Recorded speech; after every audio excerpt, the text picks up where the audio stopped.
So on the channel today, we've got another tiny little PC with a bit of a twist on this one.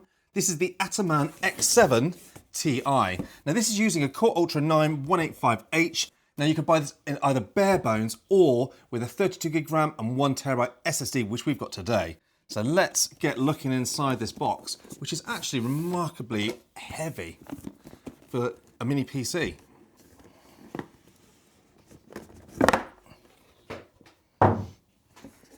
Right, so one mini PC with an LCD screen, which I'm looking forward to. We'll check that out in a second.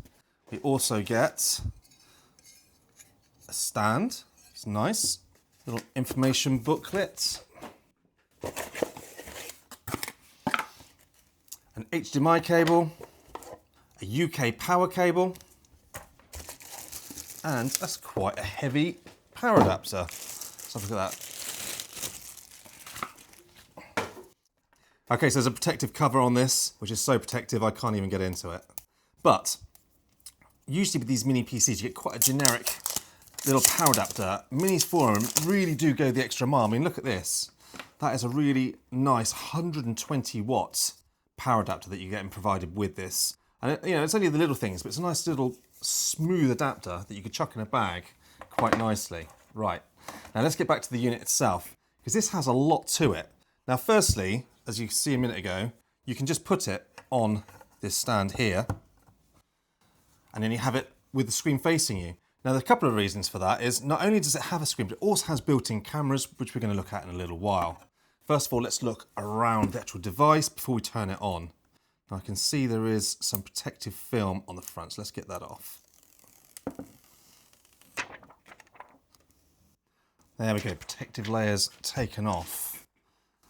So you can see here, obviously, we've got the camera and the microphones. Now at the top, you notice that there is a little button so you can lock that camera on and off. When it's red, it's locked off. Nice little feature there. But this is the first mini PC we've had with a built-in webcam, which could be quite handy, especially if you're using this for work. So it's something we'll be testing in a little while. Now looking around the actual mini PC, on the top, as well as that switch, you can see we've got a full-size SD card slot, and we've got a power button. It's a nice chunky power button there. And then some of the venting. And I believe this power button has got a built-in fingerprint reader, which we'll test once we get into Windows. On the right side, we've got a headset jack, USB 4, 2 USB-As and a reset switch.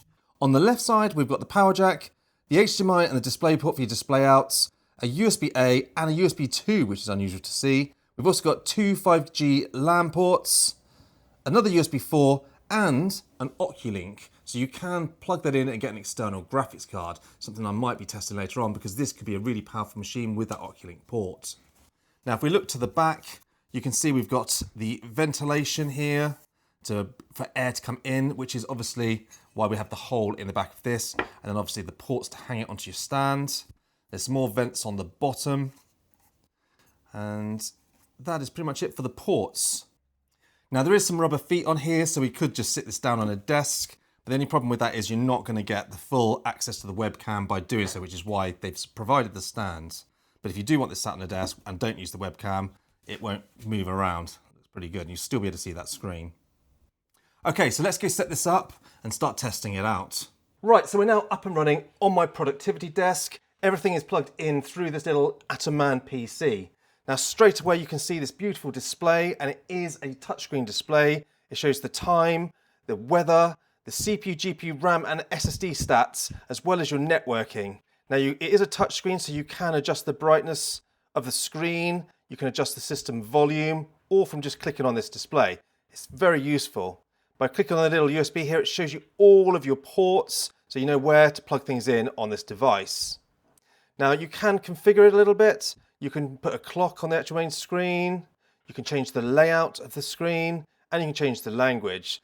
Now, I did think it was going to be a little bit of a gimmick, but I've actually really enjoyed using it. It's really nice to just look over, see the time, see what's going on with my system, how hot is it. It is very useful. Now, we do also get the Windows Hello facial recognition, so you're going to want to face it towards you. So if I just quickly lock the system, and then I'll log back in. So you can see how quick that is to log straight in via that Windows Hello facial recognition. Now, you do also have a webcam built in, and it looks and sounds like this. And this is a test of the webcam and the microphones on the Atomman Mini PC. Now the power button's also a fingerprint sensor, so I can just literally quickly set that up. So if you know you're going to always be pressing the power button rather than using Windows Hello, because you can disable the actual webcam and Windows Hello with that lock switch we showed earlier on, you can just use the fingerprint reader in the power button. So that is also very handy. They really have spent a lot of time putting a lot of features into this mini PC, which is very unusual for these mini PCs. Now I'd say so far my only complaint, which is to me just for the aesthetics, because all the ports are on both sides, if you plug a lot of stuff into the mini PC itself, you're going to have a lot of cables sticking out of each side of the product, which if you've got a nice, well set up desk, I think does look a little bit ugly. Maybe they could consider putting it on the back or just on one side, but you know, this is just a tiny little gripe, first world problems. Now, moving through to the actual specs of this machine, we've got the Core Ultra 9 model, which is a pretty impressive CPU. Now, this is a 16 core with 6 performance cores, 8 efficiency cores, and 2 low power efficiency cores, and 22 threads in total. It can boost up to 5.1 gigahertz and is incredibly powerful. So just quickly running a Geekbench score, we've actually got 2,516 on the single core and 13,131 on the multi-core scores. So this is quite an impressive little CPU in this box that will be able to power through all your sort of number crunching software, Photoshop, even like video editing on a machine this sort of size. Now it does have the new integrated art graphics as well. So if we just quickly look at the graphics score within Geekbench 6, it's got 36,671, which is a pretty impressive score for integrated graphics, beating most of the Radeon integrated graphics, and people really love those, which just shows you how far Intel have come in not only the CPU, but also the graphics performance. Now, just to show you the sort of power of this system, I'm just going to fire up Dota 2, which is a popular esports title on this 4K display. We'll see how it handles, and we'll also listen to how loud it gets, because it's really impressive. Now, in the BIOS, you can set it from silent, performance, or balanced mode, and you can also set the actual TDP up to 65 watts on the system. Now, I'm running it at just 40 watts because I'm finding past that point, you're not getting a massive amount of returns. And at 40 watts, this thing is silent. And I'm really impressed with just how well it runs at 40 watts on such a quiet profile. So you can see here now, Dota's loading up. We're sitting about 35 watts loading. Quickly show you the settings. So video, you can see this is the 4K monitor. So 4K borderless. Now we're running it at just one notch under the best looking. And obviously it does downscale it a little bit, but it's all high settings. So let's just quickly see how that performs. So we're running this on the 4K display. It's sitting nicely at 43 watts, 44 watts, 70 odd frames per second at these high settings. We can see straight away just how cool it's running.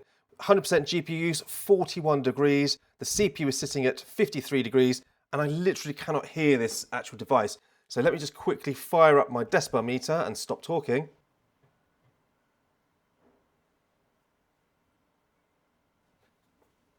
So it's actually picking up a lot of the ambient noise outside rather than this machine, and it sits at about 32 decibels. It's almost inaudible. It's just a very tiny whir I can almost hear in the background. This is an amazing machine, and we are heavily utilizing it here as well. So this is like worst case scenario.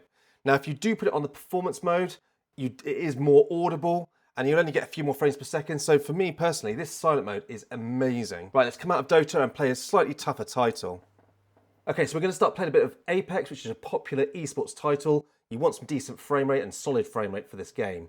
1080p, medium settings, looks fantastic. Let's see how it plays. So straight away you can see we're sitting at that 40 watts, 75 frames per second. I can't hear it at all still. We're 100% utilising that GPU.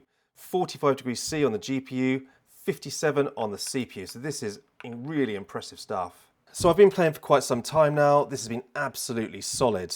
As you can see, we're sitting still at the sort of 60 to 70 frames per second on the whole, with a lot of effects going off. So no problems with the system handling this game. Now, temperature-wise, again, still 45 on that GPU, 50 on the CPU with 100% GPU usage. It's just got absolutely no problems, and it is still whisper quiet. So there we go, this is running fantastically on this mini PC. And if it can do some gaming like Apex Legends or Dota, you know it's going to cut through your Photoshop your Blender and other 3D applications. Now I have done some video editing on this with this art graphics, and it is pretty good for sort of 1080p and even some light 4K editing. It won't replace a heavy gaming rig with an NVIDIA graphics card, but if you're doing shorts or some light sort of gaming editing, this is absolutely perfect. So those are my thoughts on the Atomman. This is a really, really great little sort of premium mini PC. So many little features in this little box. Definitely worth checking it out. Now we'll put a link in the description down below if you want to go and check it out yourself. And as always, if you've got any questions, pop it in the comment section. I will get back to you. And lastly, thanks for watching.